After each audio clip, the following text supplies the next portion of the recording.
Olá, seja bem-vindo ao meu canal. Meu nome é Ângela Natel e vamos para a leitura da semana. Quero ler um trecho deste livro aqui, Como Jesus se tornou Deus, do Bart Ehrman.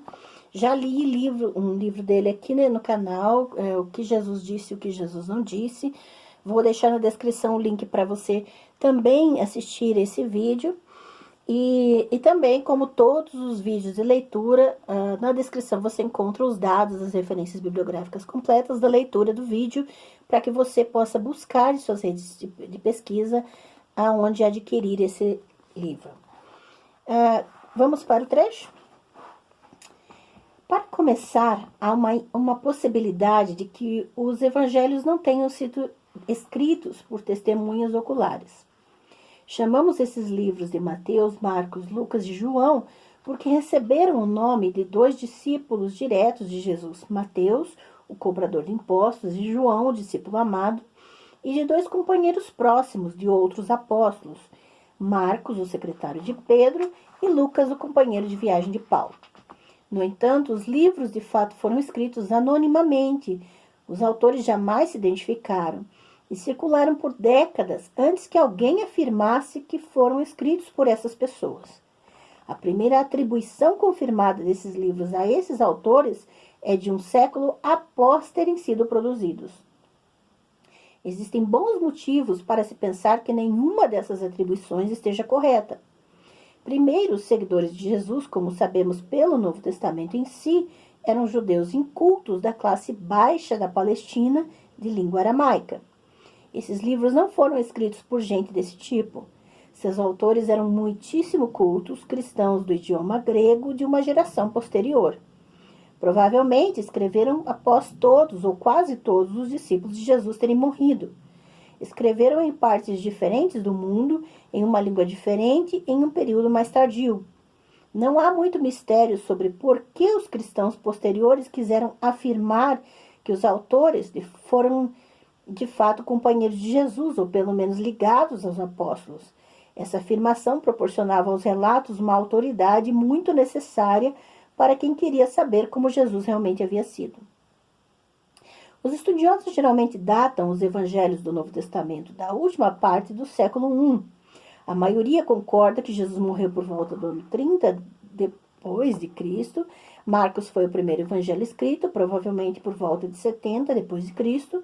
Mateus e Lucas foram escritos cerca de 15 ou 20 anos depois, aproximadamente 80, 90 depois de Cristo, e João foi escrito por último por volta de 90, 95 depois de Cristo. O que importa aqui é o hiato envolvido. O primeiro relato sobrevivente da vida de Jesus foi escrito 35 a 40 anos depois da morte dele. O último evangelho canônico foi escrito 60 a 65 anos depois de sua morte. Obviamente é um bocado de tempo. Se os autores não foram testemunhas oculares, não eram da Palestina e sequer falavam a mesma língua de Jesus. De onde tiraram as informações então? Mais uma vez, existe aqui um bocado de discordância entre os estudiosos críticos. Após a morte de Jesus, seus seguidores passaram a crer que ele havia ressuscitado e viram que a missão deles era converter as pessoas à crença de que a morte e ressurreição de Jesus foram a morte e ressurreição do Messias de Deus e que, acreditando em sua morte e ressurreição, uma pessoa poderia ter a vida eterna. As testemunhas, entre aspas, cristãs primitivas de Jesus tinham de persuadir as pessoas de que Jesus realmente era o Messias de Deus e, para isso, tinham que contar histórias sobre ele. Foi o que fizeram. Contaram histórias sobre o que aconteceu no fim da vida dele, a crucificação, túmulo vazio, as aparições dele vivo para seguidores depois disso. Também contaram histórias de sua vida antes desses acontecimentos finais, o que ele pensava, os milagres que operou, as controvérsias que teve com líderes judeus, sua detenção e julgamento e coisas do tipo. As histórias circularam. Qualquer um que se convertesse a seguidor de Jesus podia e devia contar as histórias. Um convertido contava para a esposa. Se ela se convertia, contava para a vizinha. Se esta se convertia, contava para o marido. E se esse se convertia, contava para seu sócio. Se esse se convertia, contava para um parceiro comercial ao fazer uma viagem de negócios para outra cidade. Se esse se convertia, contava para a esposa. Se ela se convertia, contava para a vizinha e assim por diante. Contar histórias era a única forma de se comunicar antes da comunicação de massa, da cobertura pela mídia nacional e até mesmo de níveis significativos de alfabetização. Naquele tempo, apenas cerca de 10% da população sabiam ler e escrever, portanto, a maior parte da comunicação era oral. No entanto, quem então contava as histórias sobre Jesus? Só os apóstolos? Não pode ter sido apenas os apóstolos. Apenas pessoas autorizadas pelos apóstolos? Sem chance. Apenas pessoas que checaram os fatos para garantir que não haviam mudado nada das histórias e que recontavam só o que realmente havia acontecido do jeito que havia acontecido? Como poderiam fazer isso? As histórias eram contadas pelo boca a boca, ano após ano, década após década, entre montes de gente de diferentes partes do mundo, em diferentes idiomas, e não havia como controlar o que uma pessoa dizia para outra a respeito das palavras e ações de Jesus. Todo mundo sabe o que acontece com histórias que circulam dessa forma. Detalhes mudam, episódios são inventados, acontecimentos são exagerados, relatos impressionantes ficam ainda mais impressionantes, e por aí vai. E aqui está um pequeno trecho de um livro daqueles, Como Jesus se Tornou Deus.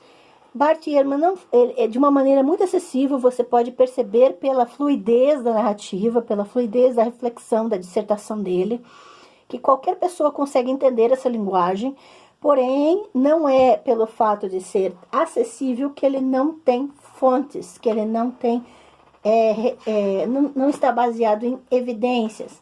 Então, você vai ter um trecho bem grande de referências e notas, e, além disso, você tem acesso às suas pesquisas e a toda a construção de como Jesus se tornou divino, de como esse mito a respeito da divinização da personagem Jesus que foi inventada se tornou um dogma, se tornou um marco para a religião cristã e os diferentes cristianismos, né? Porque não existe um único cristianismo. A grande questão aqui é que ele separa, Bart Ehrman vai separar a questão do Jesus histórico e de toda a construção posterior a respeito desse elemento, dessa entidade. Então, um livro que eu recomendo muito para se compreender o todo dessas construções que se fizeram valer até os dias de hoje. Então, fica aqui a super dica da leitura da semana. Boa semana a todos e ótimas leituras!